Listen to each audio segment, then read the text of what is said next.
Vikings get sold as explorers and warriors. Almost nobody talks about the uncomfortable parts, the rituals born from terror in the face of invisible death. The world where a fever wasn't a symptom, it was a spiritual attack. Where a cough wasn't just a cough, it was a curse spoken by a dead ancestor. Angry in their burial mound, we imagine them strong, fearless, masters of their world. But when a plague came, a sickness that moved like a phantom through a longhouse, killing children in their sleep, their response wasn't medicine. It was something far older, far darker. They didn't just pray to their gods, they sought to appease, to bargain with, and to physically repel the unseen forces they believed were strangling the life from their communities. And the things they did to stop that sickness, the desperate, profane acts performed in the flickering firelight, were more terrifying than any battle. Which of these practices are just tales, and which are etched into the very bones they left behind? The Viking world, stretching from the late 8th to the mid-11th century, was a world intimately familiar with death, but not always by the sword. Sickness was a constant shadow. Recent archaeological discoveries have shattered the myth of the perfectly robust Viking.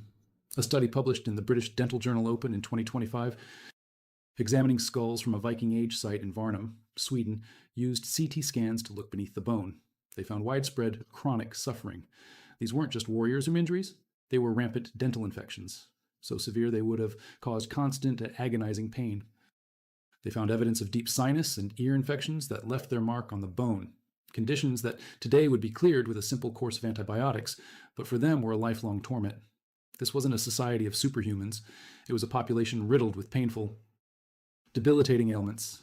They lived with a level of pain we can barely comprehend. And into this world of constant physical suffering came the plagues. We know now that smallpox, the great killer, was already rampant. Genetic analysis of Viking skeletal remains published in the journal Science in 2020 found that variola virus, the cause of smallpox, in 13 different individuals from across the Viking world. This pushes back the timeline of the disease by 1,000 years. And it proves the Vikings weren't just victims of it. Their vast trade and raid networks made them super spreaders. When a sickness like this hit a settlement, a disease with a 30% mortality rate that left survivors horrifically scarred, how did they fight back?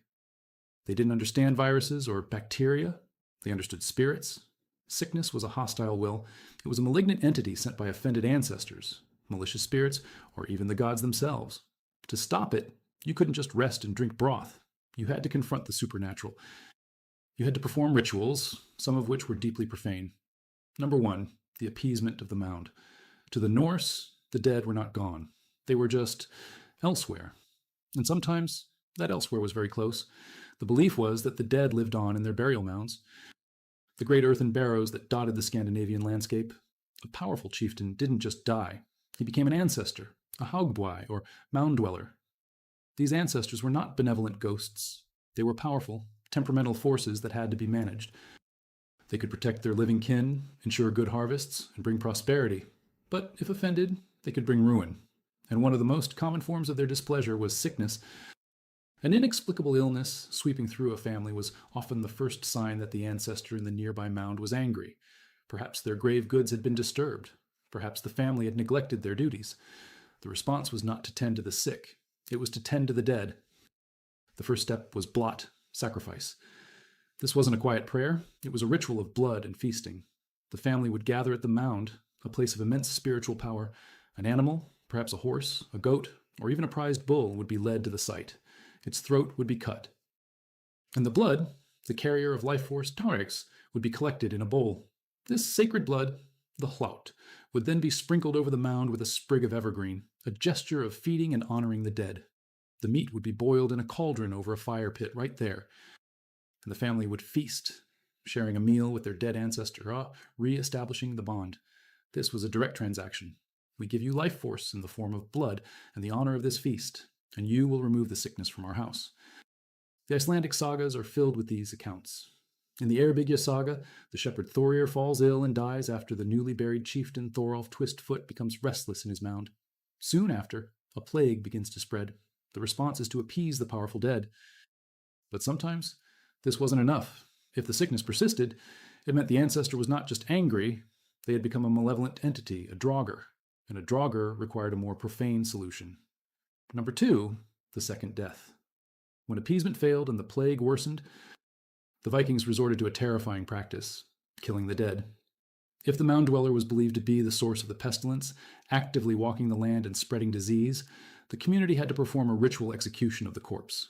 This was a dangerous, sacrilegious act, a desecration of the highest order, but it was seen as a desperate necessity. A group of the bravest men, often led by a local chieftain or a powerful warrior, would go to the burial mound, sometimes waiting until night, the time when the Draugr was thought to be most active. They had to physically break into the tomb. The sagas describe these moments with chilling detail, the scraping of shovels against frozen earth, and the heave of the great capstone being pried away. Inside, they expected to find the corpse unnaturally preserved, perhaps bloated and blue, a sign of its undead status. The goal was to neutralize it, to give it the second death. The methods were brutal and varied. In the Laxdela saga, the hero Hrut is forced to deal with his undead kinsman, who is terrorizing the household. He breaks into the mound, finds the corpse, and decapitates it. But even that wasn't always enough. The head had to be placed at the corpse's buttocks, a final, profane humiliation to ensure it could never rise again. In other accounts, the body was pierced with a stake, pinning it to the earth, or it was taken from the tomb, carried far away to a desolate place, and burned on a massive pyre until only ash remained. This ash would then be scattered in the sea or buried where no one would ever stumble upon it. Imagine the psychological weight of this act. These were not monsters. They were their own fathers, grandfathers, and chieftains. They were violating one of their most sacred trusts, the sanctity of the grave, to save their families from an invisible enemy. Archaeological evidence for this is subtle but compelling. Certain Viking Age graves show signs of post-burial disturbance. Skeletons have been found with their heads removed and placed between their legs, or with large stones pinning down their chests or limbs, all potential indicators of these anti-Draugr rituals. It was the ultimate act of profanity, born of utter desperation. If you value documented history that digs into the unsettling truths of the past, subscribe. It's the best way to support our work.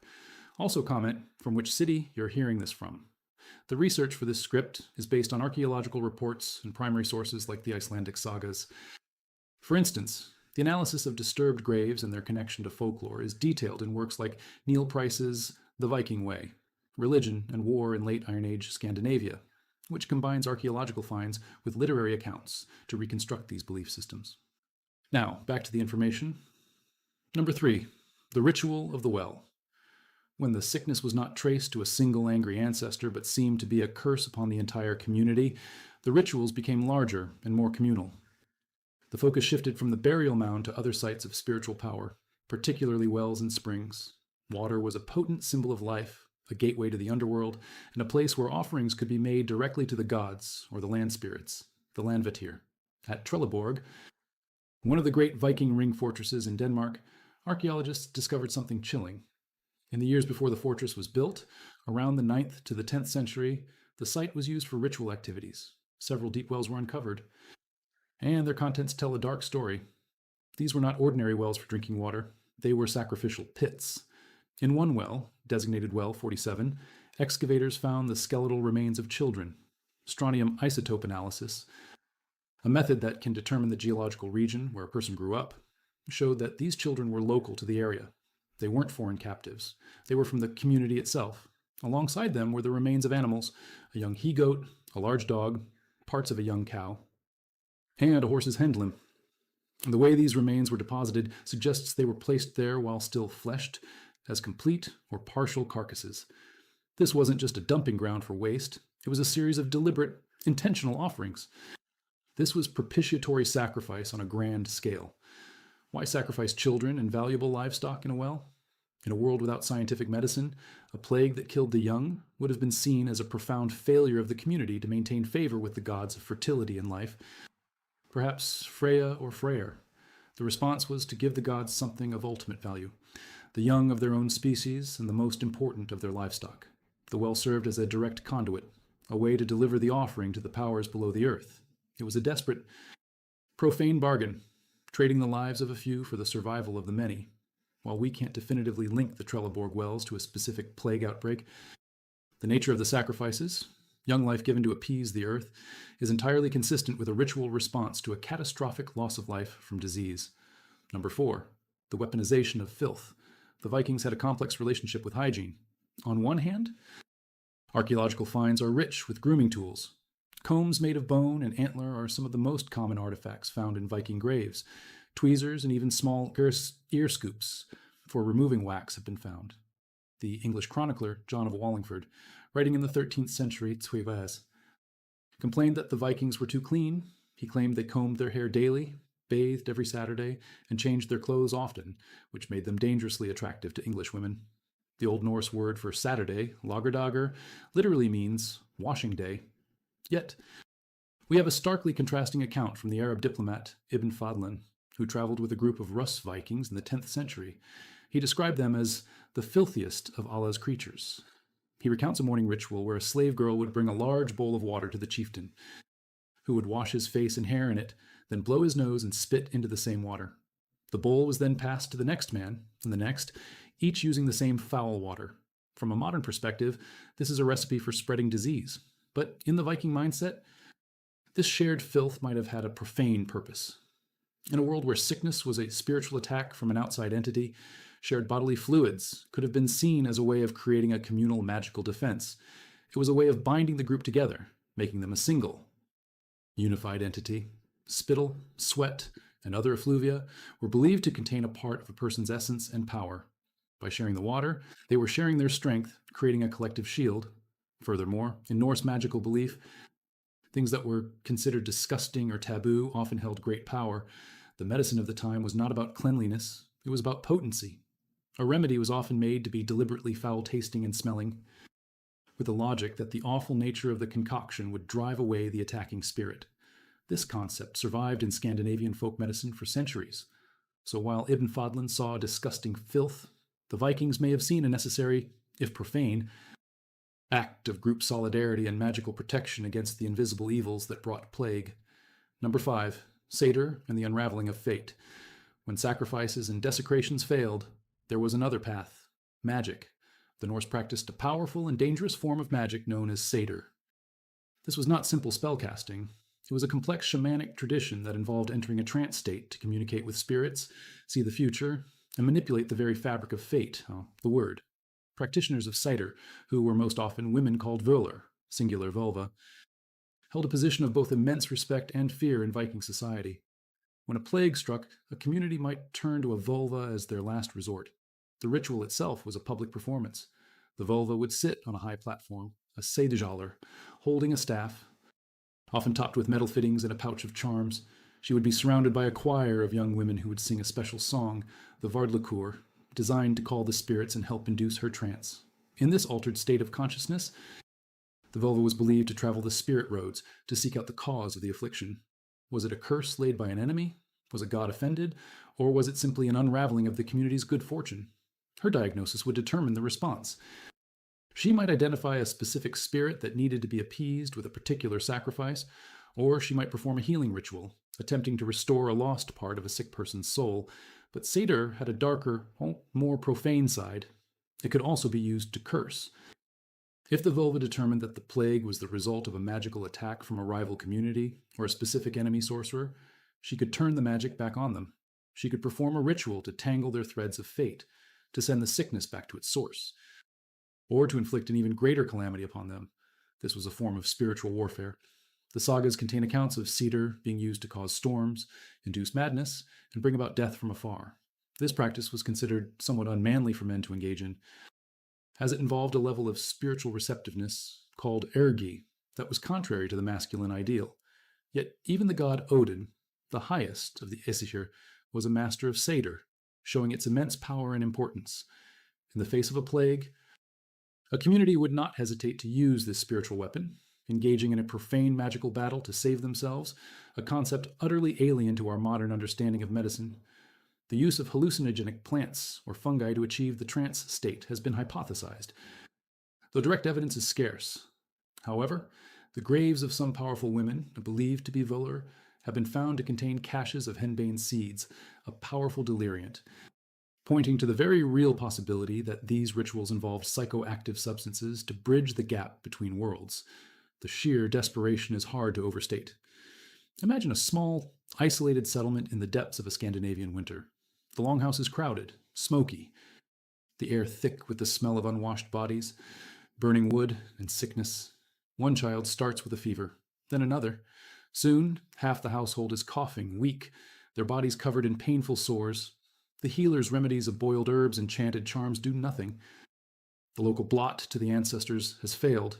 The fear is palpable. The sickness is not a natural process. It is an active, malevolent force hunting them in their own home. It is in this context of terror and helplessness that these profane acts become understandable. They were not born of casual cruelty, but of a frantic need to do something, to fight back against an enemy they could not see, using the only weapons they believed they had: blood, bone, and belief. The line between sacred and profane blurred and then vanished.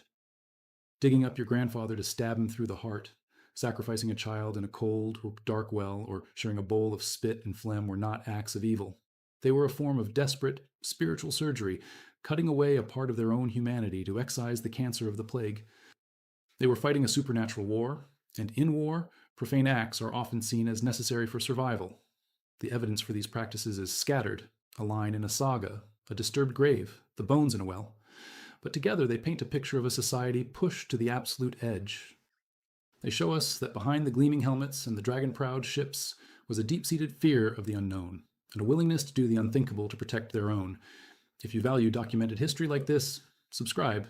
It's the best way to support our work. Commenting with your city helps us see how far these stories travel. Our understanding of these practices comes from a careful piecing together of folklore, saga literature, and archaeology. For example, the archaeological report, a ritual site with sacrificial wells from the Viking age at Trelleborg, Denmark, published in the Danish Journal of Archaeology, provides the cold and hard data of the bones, while sagas like the Erbygja saga give us the narrative context for why someone might feel compelled to perform such an act. Now back to the information. The physical environment itself was a source of both life and death. The dense, dark forests of Scandinavia were not just sources of timber and game, they were alive with spirits. The landvetter, or land wights, were the unseen guardians of the earth, rocks, moors, and rivers. To build a house, clear a field, or even draw water from a stream without showing them proper respect was to invite their wrath. And like the ancestors, their wrath could manifest as sickness. A sudden plague could be interpreted as the land itself turning against the community. The response was to heal the relationship with the land. This involved rituals that acknowledged the power of the vetir. A farmer might leave a bowl of milk or a sheaf of grain by a prominent rock or an old tree believed to be the spirit's dwelling. For a more serious affliction, a full blot might be held out in the open. The blood of the sacrificed animal spilled directly onto the earth to feed it, to give back some of the life force that had been taken. This belief in the land's agency had a profane side. If a particular place was deemed to be the source of the sickness, a cursed spring, a haunted grove, the Vikings might attempt to cleanse it with violence. They might fell the trees, fill the spring with stones, or even attempt to kill the place with fire and iron. Iron, in particular, was believed to have apotropaic qualities capable of warding off evil spirits. Driving iron nails into a cursed tree or dropping iron objects into a blighted spring were acts of magical warfare against the land itself. The Icelandic law codes, the Sagas, contain sections that make it illegal to mock or insult the landvetter, indicating how seriously this belief was taken. A plague was not just a medical crisis, it was a diplomatic crisis with the spirit world, and sometimes diplomacy failed, and a more forceful, profane intervention was deemed necessary. Death itself was a landscape with multiple destinations. It wasn't a simple heaven or hell. The Norse believed the soul was a complex entity made of several parts. Where you went after death depended on how you died. Warriors who died bravely in battle might be chosen by the Valkyries to go to Odin's Hall, Valhalla, or to Freya's field, Folkvanger. Those who drowned at sea were claimed by the giantess Ran. But the vast majority of people, those who died of sickness or old age, the straw death, were destined for Helheim. This realm, ruled by the goddess Hel, was not a place of punishment like the Christian hell. It was a gray, shadowy reflection of the world of the living. To die of plague was to be condemned to this inglorious end. This fear of a dishonorable afterlife fueled some of the most profane rituals. There was a belief that a person's life force could be harnessed, even after death. This is the root of what some scholars have called medical cannibalism in later Scandinavian folklore. The water used to wash a corpse was sometimes drunk by the living, in the belief that the unused life force of the deceased could be absorbed, providing protection against the very illness that killed them. The blood of executed criminals, who were believed to possess an excessive life force due to their unnatural deaths, was also considered a powerful medicine. While direct evidence of these practices from the Viking Age itself is limited, the underlying belief system, that life force is a tangible substance that can be transferred, is consistent with their worldview. In the face of a plague, the bodies of the dead were not just sources of grief and fear, they were a potential, if profane, resource. The idea of drinking water that had washed a smallpox victim is horrifying to us, but to someone who believed it could fortify their own spirit against the supernatural attacker, it might have seemed like a logical, if grim, necessity. This underscores the vast gulf between their understanding of the world and ours. Sickness was not a biological process to be managed with hygiene and quarantine. It was a spiritual battle to be won by any means necessary. No matter how profane, the very act of burial became a critical defense against the plague's spiritual onslaught. A normal funeral was a carefully managed transition, ensuring the deceased was content and wouldn't return to haunt the living. But plague victims were different. Their deaths were violent, unnatural, and they were considered at high risk of becoming malevolent draugr. These were not ghosts. A draugr was a reanimated corpse with superhuman strength and a malevolent hatred for the living. The sagas describe them with terrifying consistency. Their skin was corpse black or deathly pale, they reeked of decay, and they could shapeshift, travel through solid rock, and control the weather. The famous account of Glamour in the Grettis saga details how the undead shepherd terrorized a whole valley, breaking the backs of livestock and men, his laughter echoing in the winter darkness. To prevent a plague victim from becoming such a monster, their burial had to be deliberately deviant. Instead of being laid to rest with honor, they were disposed of in ways designed to incapacitate them. Archaeological finds of deviant burials from the Viking Age offer chilling clues. Graves have been found where the corpse is buried face down. The logic may have been that if the dead person tried to claw their way out, they would only dig themselves deeper into the earth, away from the world of the living. Other bodies have been found weighed down with large stones, not as grave markers, but placed directly on the chest, pelvis, or limbs, as if to physically pin the spirit to the grave. Decapitation was another method, with a head often placed between the legs or at the feet, a final humiliation to prevent the corpse from ever seeing its way back. In some cases, victims might not be buried in the community graveyard at all. They were taken to remote locations, bogs, marshes, or desolate coastlines, places considered to be on the border between the worlds. A bog burial, in particular, was a powerful act. The unique preservative qualities of the peat would have been noted, but more importantly, a bog was a liminal space, a gateway to the other world. Placing a body there was a way of trapping it between the land of the living and the realm of the dead, neutralizing its ability to cause harm. These were not funerals, they were containment protocols. The profanity lay in the deliberate denial of a proper burial, an act that stripped the deceased of their honor and risked their peace in the afterlife, all for the protection of the living. It was a brutal calculation made in the face of overwhelming fear. But what about the living sick? In the close confines of a longhouse, with multiple families living under one roof, an infectious disease was a death sentence for the community.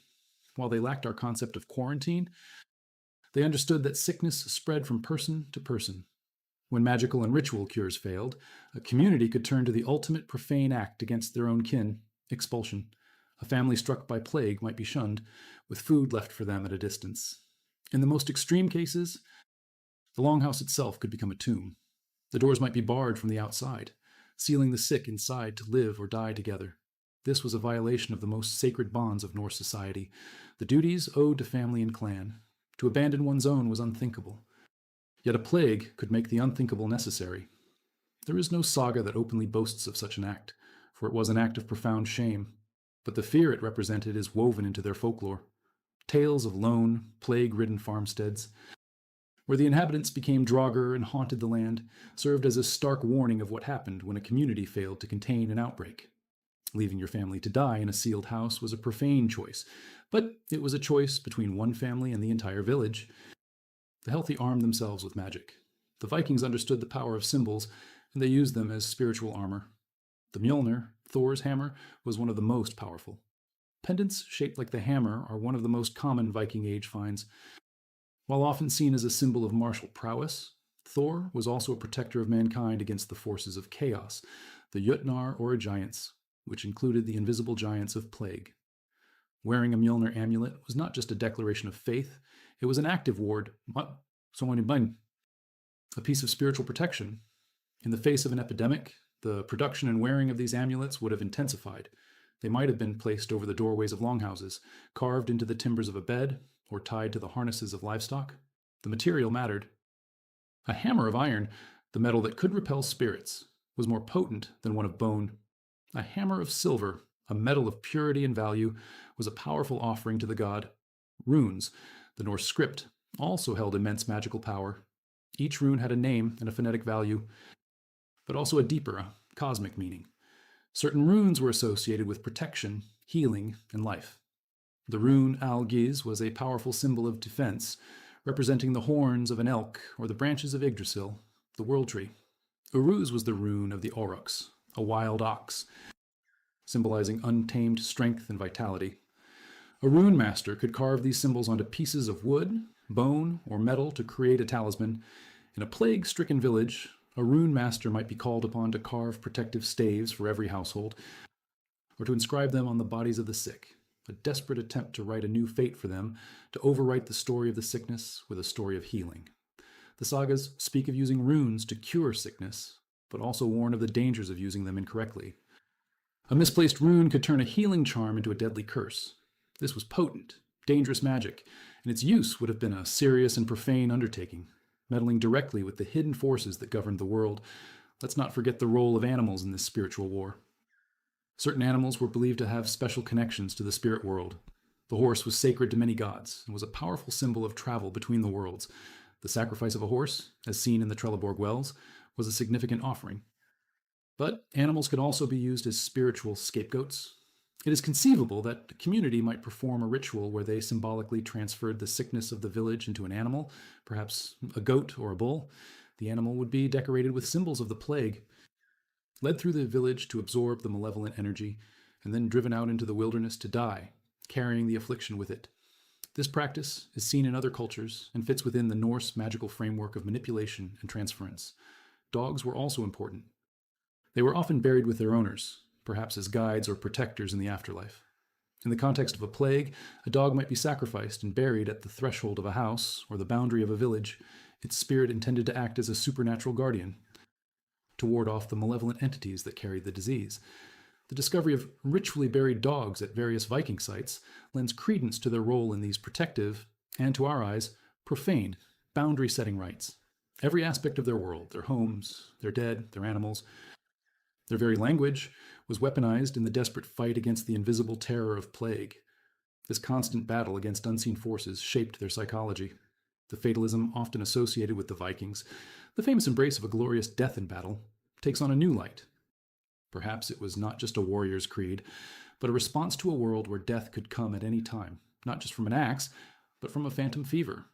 In a world where your dead father could rise from his grave to kill you, where the land itself could turn against you, and where your fate was a thread that could be cut by a hostile sorcerer, perhaps the clean, swift death of battle seemed a preferable, more honorable end.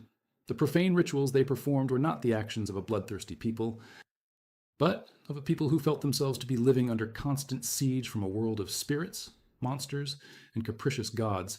Their raids and explorations, often seen as pure aggression, might also have been driven by a desperate need to escape cursed lands, to find new homes where the ancestors were less angry and the soil was not saturated with sickness. What we imagine as the Viking Age was not a monolithic block of time. It was a period of immense change, culminating in the conversion to Christianity. This new religion offered a different kind of protection. It offered a single, all-powerful God who had triumphed over death and evil. It offered saints who could intercede on behalf of the sick, and holy water that could drive out demons. Compare the horror of breaking into your kinsman's tomb to decapitate his corpse with the quiet solemnity of a priest administering the last rites. Compare the chaotic, dangerous trance of the vulva with the structured, repetitive certainty of a Latin Mass. For a people exhausted by the constant, terrifying work of appeasing ancestors and fighting spiritual battles, the promise of a simpler, more powerful form of divine protection must have been incredibly appealing. The mass conversions of the 10th and 11th centuries were not just political, they were a response to a deep spiritual need. But the old ways died hard. The profane beliefs and practices didn't simply vanish, they went underground. Surviving for centuries in folk magic and rural traditions, the belief that sickness was a spiritual attack, the use of charms and amulets, the fear of the unquiet dead, these things lingered long after the last dragon ship was pulled ashore. They are the ghostly echoes of a time when a plague was met not with medicine, but with magic, and when the line between a healing ritual and a profane act was as thin as a whisper in a fever dream. The final, chilling truth is found not in a saga, but back in the bones.